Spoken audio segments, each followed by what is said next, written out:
Two teams in the Big 12 returned most of their rosters, and two teams in the Big 12 decided not to do a lot in the transfer portal. Unfortunately, one of those teams is trending very, very downward, while the other one is competing for a Big 12 title.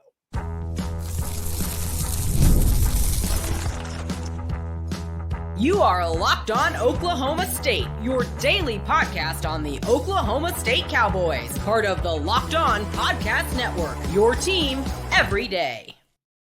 Howdy, y'all, and hello, all. Welcome back to Locked On Oklahoma State, your daily stop for all things Cowboy and Cowgirl related.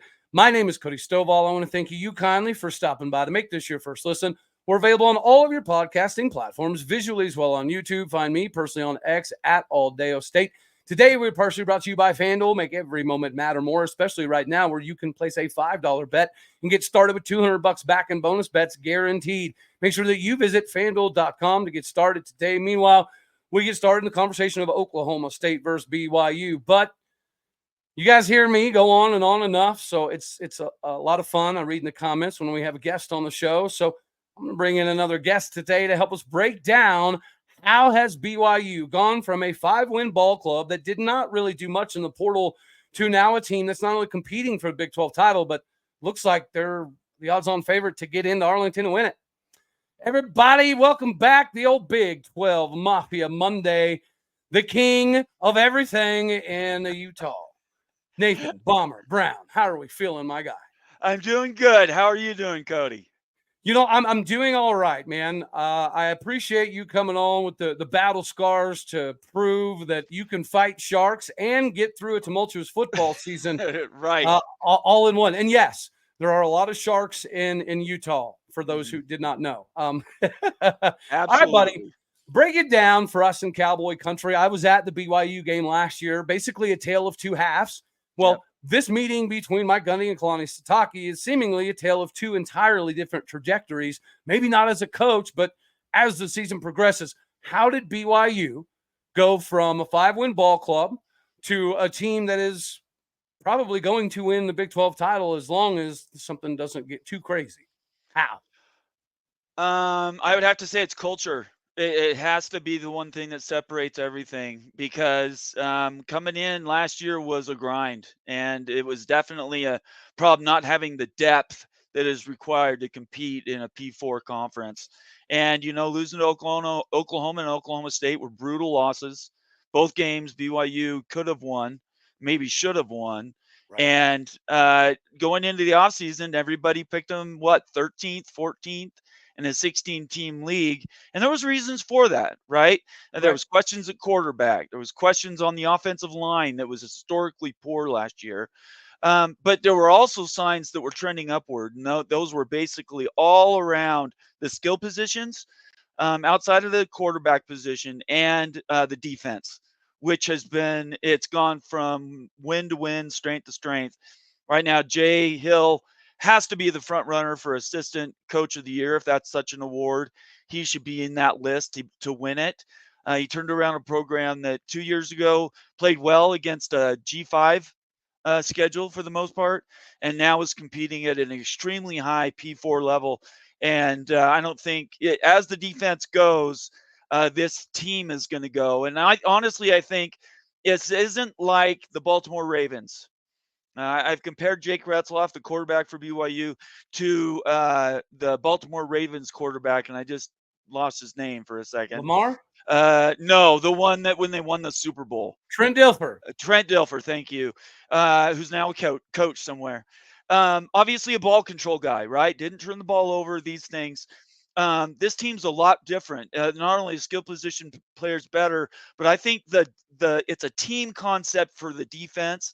And you're going to see on Friday night, you're going to see a very strong offensive line that can get pressure with four guys.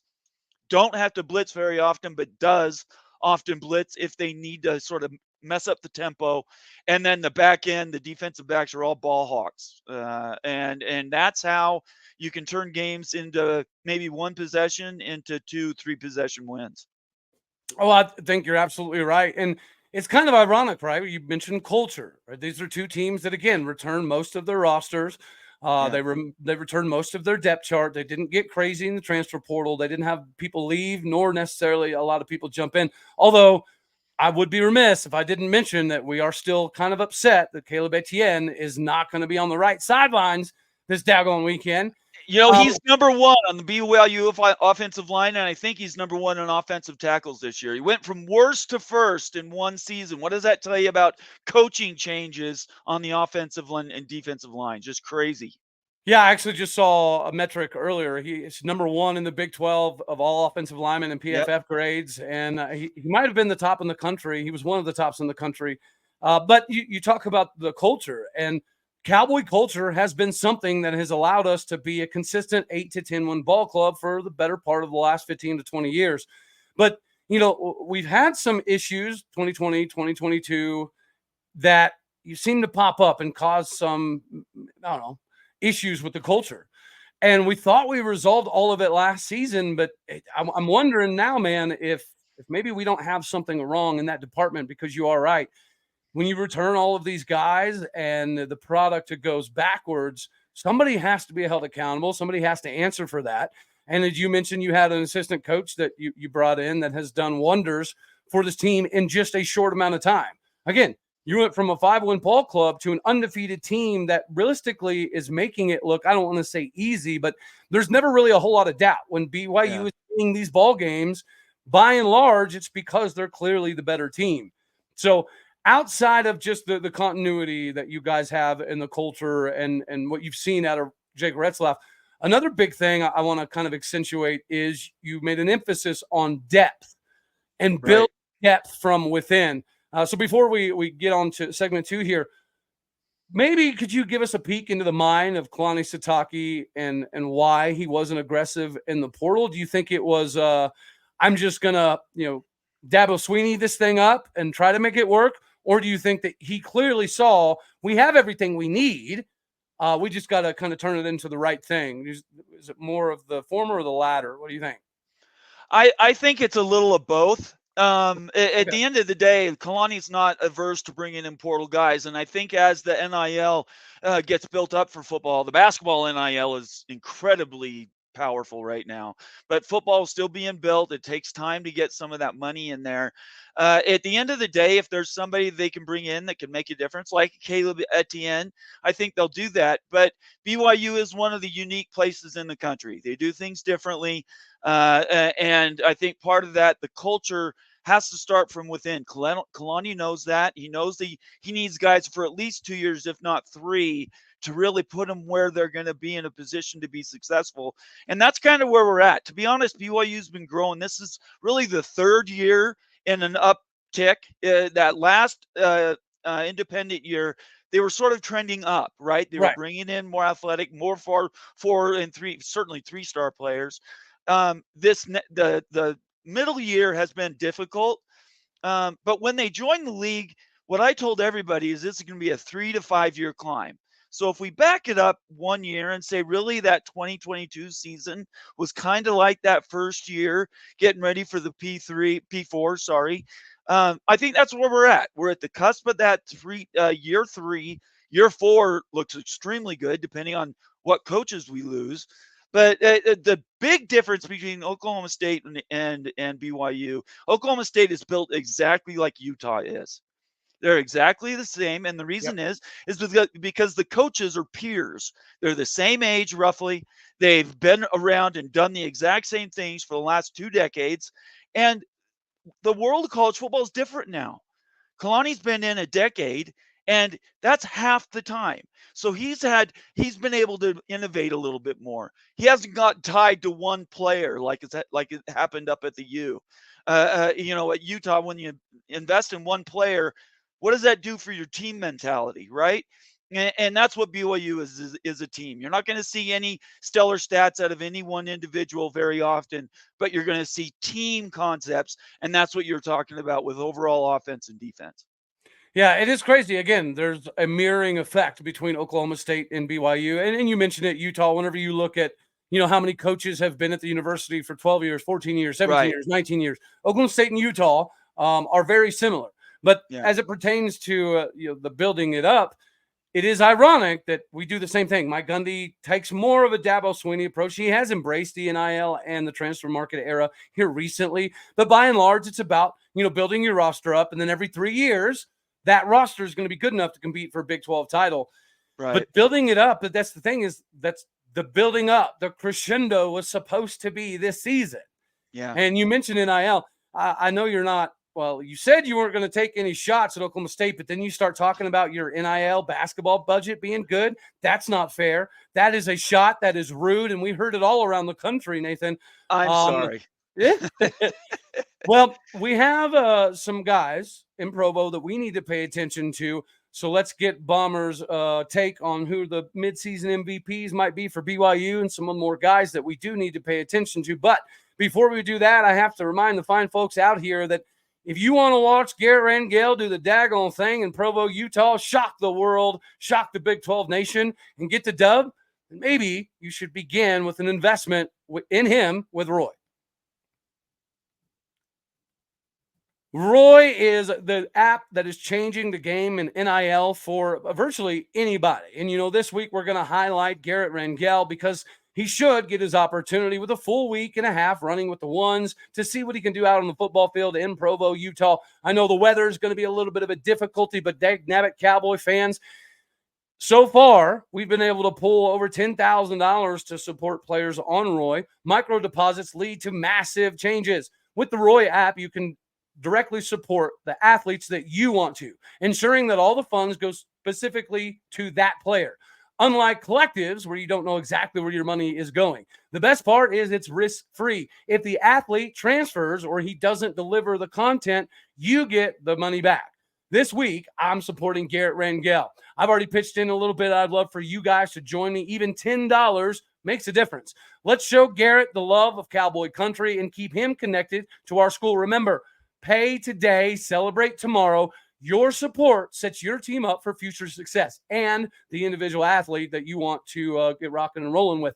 Do not miss out on Roy's exciting giveaway right now. You can win 2 tickets to any game in November. Just download Roy, create an account, and enter the referral code Locked On, and you will be entered. If you're already on Roy, any contribution to an athlete's campaign also gets you entered automatically. There's no purchase necessary. Void where prohibited. Make sure that you download Roy, R-O-Y, now, and join the NIL game with no subscriptions and no fees. Be sure to check them out on Instagram, Facebook, and X at Roy_return-on-you. For more information, make sure that you go support the players directly that will allow you and them to completely change the NIL game forever. All right, buddy. Yeah, that Roy thing, I don't think it's going to be a big deal. I think it's a really unique way for people to individually reach out to their players, and it provides extra content from the direct player. So speaking of some direct players that maybe need a little bit more love, whether it be from NIL or Roy, why don't you, Nathan, highlight some of the guys that you would say were the BYU MVPs thus far, and then further accentuate that with some of the other dudes we need to pay attention to this Friday. All right, so I'm not good with remembering these names, so I'm going to go off of the 2 Deep, which came out yesterday, and I want to make sure all these people get love. For the first one, and this is going to hurt the most for Oklahoma State, I'm not doing it on purpose, but Caleb Etienne is the #1 offensive lineman in the league. He has, I think, 0 quarterback pressures as a left tackle. That is huge. So he has really turned his game around. Last year he was worst. He is literally first. So I want to start with him. And then the offensive line in general, they've really kept Jake Retzlaff up. That really matters. And I think that people need to focus on that because you don't get the ball down the field to your skill players if your offensive line isn't blocking. Next, Chase Roberts and Darius Latimer, 2 receivers that if you guys don't cover them, they will tear you to pieces. A great example of that, watch the Arizona game from last week. You'll see if one isn't open, the other is, and it's very difficult. If he has time, Jake can get those guys the ball, and they're not necessarily great with breaking tackles, but they might catch it 25 yards down the field. So those are 2 guys I'd keep an eye on. Go ahead. The funnest matchup of the year for me as a fan has been Roberts versus Tedero McMillan. Like those two, Right. to me, are kind of separating themselves in the Big 12 as the best wide receivers. And I know Colorado has a plethora of dudes, but that Roberts guy is amazing. He's easy to cheer for. His story's even better, being a local kind of dude. Yeah, I'm a big Chase Roberts fan. I would rock a number 2 jersey. Sorry, I'll be quiet. No, he is good, and he deserves all the credit we could give him. Parker Kingston might be the special teams player for this team. The field goal kicker's good, but Parker Kingston not only does special things on offense, he returns the ball very well on punts and kickoffs, and we really trust him. Let's quickly jump to the more important part of the side of the field, though, for BYU. That's the defense. Tyler Batty. He's going to be drafted in the NFL next year. There's no doubt about it. Ephraim Maziata is a recruit that we stole from Utah, and they're painful about it this offseason. He's really played well as a true freshman. I'd keep your eye out on him too. David Latu has really stepped up on the defensive tackle side. He takes up a lot of space, and he doesn't let many tackles get out of his grasp. Jack Kelly, I think, is right now the comeback or the game player of this team, the guy who came in from Weber State, and right now I think is leading several stats on the defensive side of the ball for BYU. He does not let, and that's one other thing I want to, and have neglected to bring this up on other shows. Their tackling is fantastic. I cannot tell you how many single guy tackles you will see. And hold on, I'm actually glad you went there. We're absolutely horrendous. We literally, I think, are the worst tackling team in the Big 12. Okay. In your opinion, what makes the differentiation between a team that has all of the athletes, like SEC level athletes, but can't tackle, compared to, is it just, I don't know. I don't understand it. Because they all practice the same hours, right, per week. They all essentially focus on some of the same things, but how does one team tackle everybody and one team have to gang tackle unless it's Trey Rucker or Nick Martin? I'll tell you how. Because Utah, for some reason, has all of a sudden lost how to tackle. You saw that against Arizona State last week. They let Scadaboo run all over them, right? If you watch that game in detail, every time Scadaboo has the ball, people are hitting him with their shoulder, but they're not wrapping him up.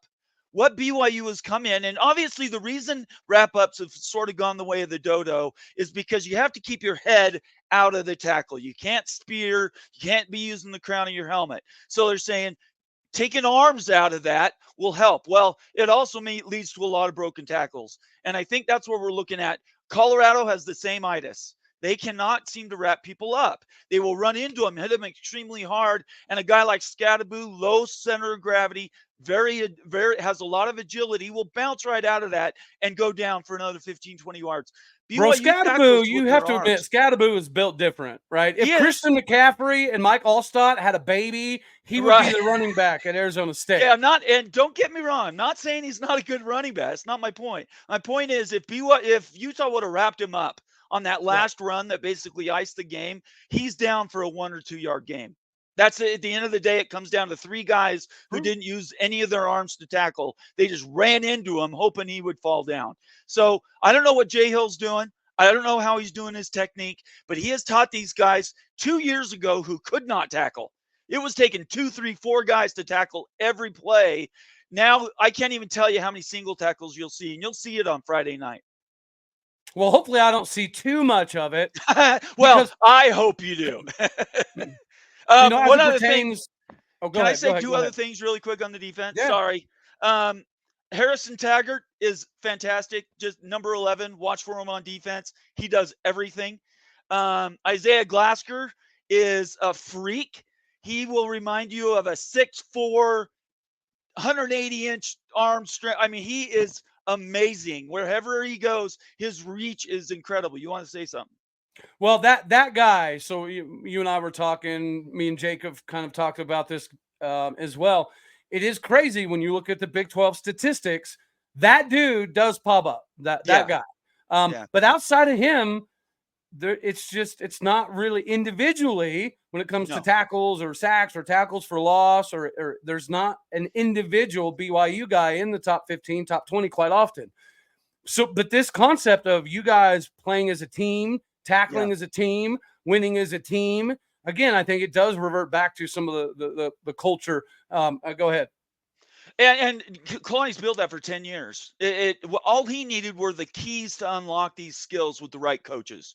And that's what's happened in the last 2 years. He's brought in the right coaches. Last thing, and I cannot forget this, BYU's defensive secondary is fantastic. Jacob Robinson almost has an interception a game he's averaging. These are freak kids that can cover a lot of ground, but more importantly, they know how to play in the system where you might think there's a gap on defense. You might see a 4-2-5.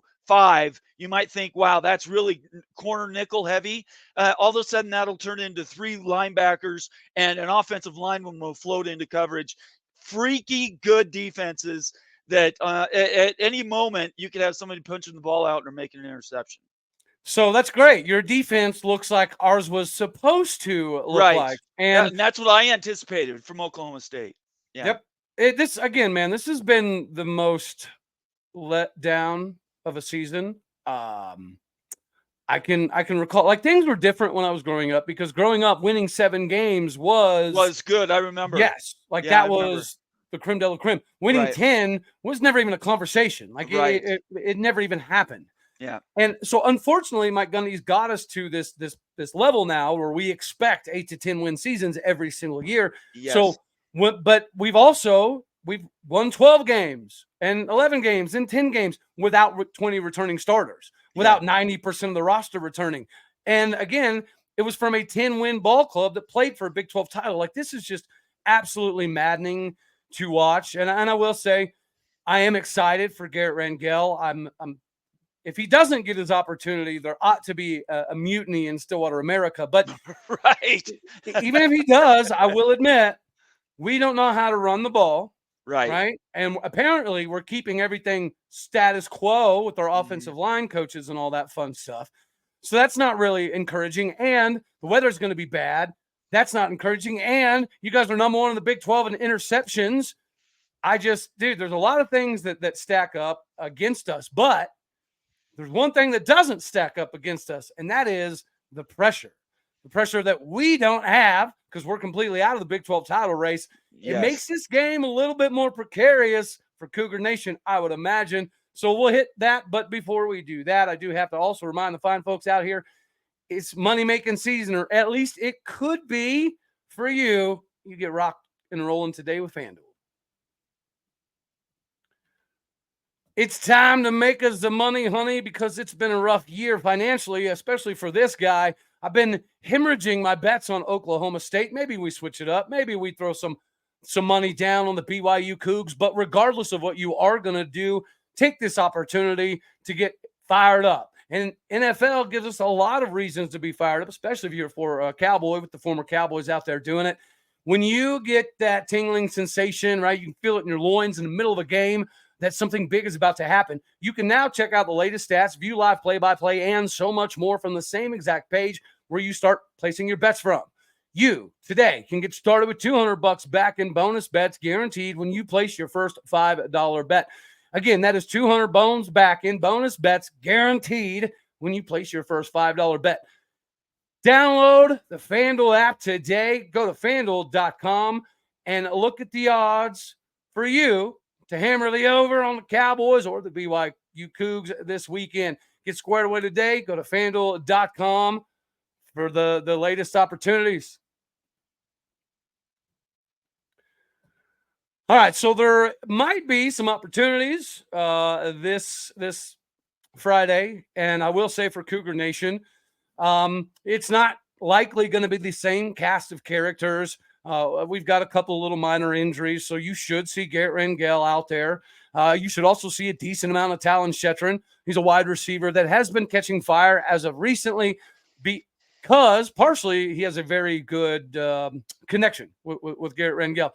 Ollie's a little banged up, but it does appear as though he's going to be good to go. Again, I think we should pay attention to the backup running backs, Trent Howland, the big 6'3", 250-pound transfer from Indiana, as well as Sesi Vailahe, who BYU Nation is going to remember because much like Malawake Smith, it came down to BYU and O State for both of those gentlemen. And then defensively, Brian Nardo's been struggling, right? But he's also been having the guys run 73,000 miles every game. And that can't be helpful. If you're a DB and you're about to run a marathon every Saturday, eventually it's gonna wear you down. It's gonna get you a little bit. So the bye week is coming at the right time for the defense. And we saw true freshman David Kabongo make a little bit of a name for himself last week. I expect more underclassmen to make a presence in this game, including Deshaun Brown. He should be the main guy getting all of the reps at defensive end this week, as opposed to a rotation that he had going with Jaleel Johnson. And the biggest one, you ready, buddy? We're playing with house money.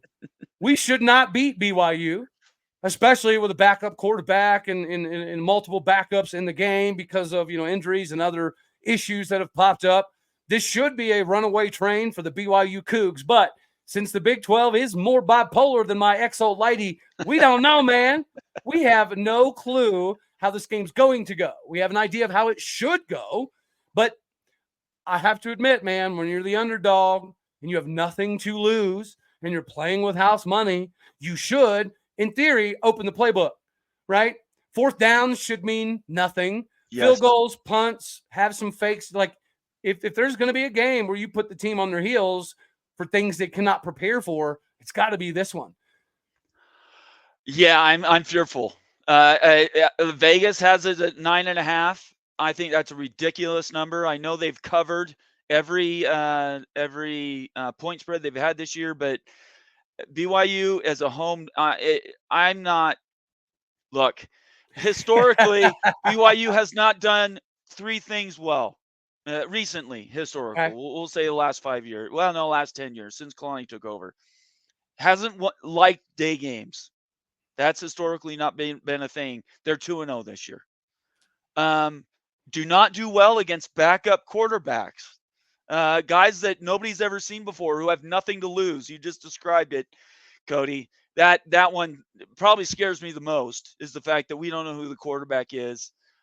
Jay Hill's different, though. So I'm hoping this year's a little different in that regard. And third, the weather. Now, around here, we don't mind the weather. We don't mind the weather. We're used to snow. We're used to rain. That's not anything that's a big deal during football season. All their games up to this point have been beautiful. 80, 75, even in the middle of the night. It's been wonderful, wonderful weather. It's going to be 50. It's going to be windy. It's going to be rainy. It's going to be cold. And you and I both know, we've been around football enough to know you add enough of those things into the mix, something bound to be crazy comes out. Now, hopefully nobody gets hurt. You don't want injuries, but I think this game's going to be much closer than anybody thinks. And at the end of the day, BYU has closed out games either with a turnover and a score or just a turnover. I'm kind of thinking this is that kind of a game. This is a game like Baylor where, they should have thumped Baylor by all intents and purposes, but they came back, right? BYU was up and Baylor came back. So that it does scare me. And if there's any team to do it, of all the teams in the entire conference outside of Utah, which is in a different universe, Oklahoma State would be the one to do it. Nobody else on the schedule at the beginning of the season scared me as much as Oklahoma State and the Utah game, bottom line. So that's where we're at. It's a difficult part of the season, and you guys are coming off of a bye week. So, yeah, I would not bet anything. If you have money, I would not bet anything on this game, either for Oklahoma State or BYU. Go put it on Cincinnati beating up on Arizona State. That's what I would do. I don't know, dude. Arizona State looks legitimate. 8 guys in the box. They're not going to let Scadaboo do what he just did to Utah. That's not going to happen, I don't think. Well, you likely are accurate. I do know that you do put a lot into this whole thing. And I want to say thank you very much for coming on. For those who don't know, Nathan has been punching cancer in the face repeatedly. I mean, it nicked him. It did nick him. Right? It's over here. Payne Gillis kind of nicked him, but he seems to have worked around it. Yeah, dude, I greatly appreciate your time.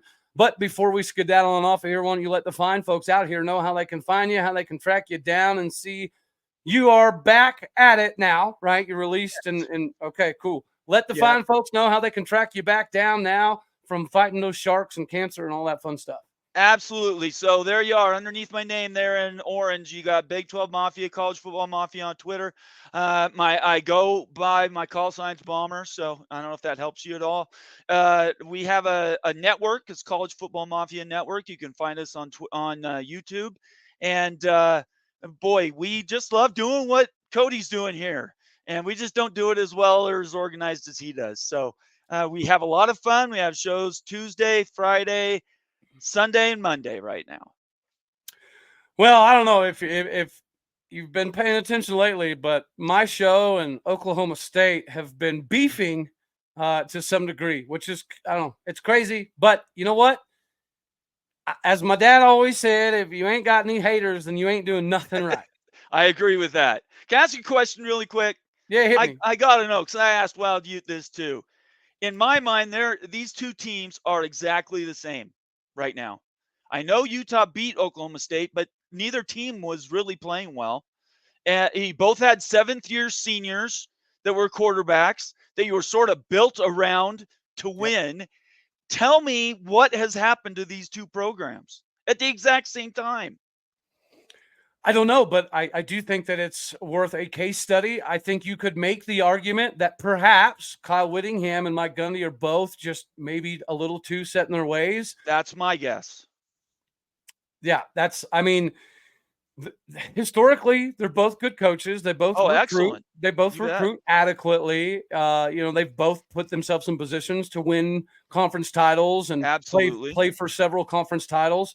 And you are right. Our rosters this year are built a lot the same. Our coaching staffs are built a lot the same. And unfortunately, you're getting, an inferior product. I would say more so from us than Utah, but it is crazy, man. Again, Kalani Sitake, I think, gambled on not bringing a bunch of people in, and it paid off. Those are the gambles that Gundy and Whittingham used to make, right? That made them smarter than everybody else. Yeah. But now other people are making those decisions, and they're also being a little bit more energetic, a little bit more forthcoming, a little bit more embracing to some of the changes that seem to be somewhat inevitable. That would be the only thing I can think, is that they're just too stubborn. And you know what? For Whittingham, I kind of see it, right? There's been rumors that he's got half a foot out the door before the season started anyways. Yeah. But I'm not getting into that from Gundy. That's what's weird to me, is I could see Whittingham being like, yeah, okay, here's my case study. This is not going to be the year. But for Mike Gundy, I don't think he has any intentions on slowing down, stepping down, retiring anytime soon. So it is perplexing that he doesn't seem to be able to figure it out quite yet. But hopefully he can reverse the trend this Friday in Provo, Utah. And I hope not. We'll have to see how it goes. We'll talk next week. All right, buddy. Well, I appreciate your time as always. I'm glad to see you back up on the podcast and unicorn, as they say. Yes. I greatly appreciate you. I'll holler at you about the ticket situation for Provo. Because I medically should not go. I might still. I don't know yet, man. Okay. You almost re-talked me into it. I'm telling you, I got a place to stay. You don't need a car. I can pick you up at the airport. It would be fun. That's all I'm saying. Well, let me mull it back over with the old lady and the doctor. All right, whatever works for you. Thank you so much for having me on. I really appreciate it, Cody. We'll Absolutely, say peace out, buddy. I appreciate you. As for all of you fine folks out here, that's all we're gonna have for this one right here. As always, I love you. God bless. Go Pokes. Thank you for tuning in to make this your first listen here in Locked On Oklahoma State. You could be anywhere. So happy you choose to be here. Like it if you like the daggone thing. Dislike it if you don't. That's okay too. More importantly, share, comment, and subscribe. My podcast people out there, you know what to do. Hit the stars, leave a review. You're the bricks, the bread, the butter, the fountain, the fondue, the all of it. All righty, y'all. You know the drill. Later, my taters.